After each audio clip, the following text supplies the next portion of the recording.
21 নম্বর পারা সূরা লুকমান, ওমিনান নাসি মান ইয়াশতারি লাহওয়াল হাদিস। আল্লাহ রাব্বুল আলামিন বলেন লাহওয়াল হাদিস, আমি সূরাটা তাফসীর করেছি, লাহওয়াল হাদিস তারা বোঝানো হয়েছে বাদ্যযন্ত্র, একতারা দুতারা সেতারা, হারাম হারাম হারাম, ঠিক কিনা? হালাল প্রমাণ করতে পারবে না আল্লাহর কসম। কোরআনের আয়াতকে যদি কেউ বলে 1 মিনিটের জন্য আমার ছেলের বিয়ে আজ হালাল হয়ে গেছে, সে ঈমান থাকবে না, কাফির হয়ে যাবে। হারাম যে জিনিস সেটা কি কোনো রকম হালাল হবে? আমরা তো হারামে নিয়ে আমরা তামসা শুরু করে দিই।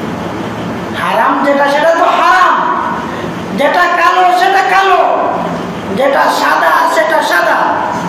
হারামকে আপনি যত চেষ্টা করেন হালাল করতে পারবেন না। বিয়ে বাড়িতে গান বাজনা করা কি হারাম? বিয়ে বাড়িতে গান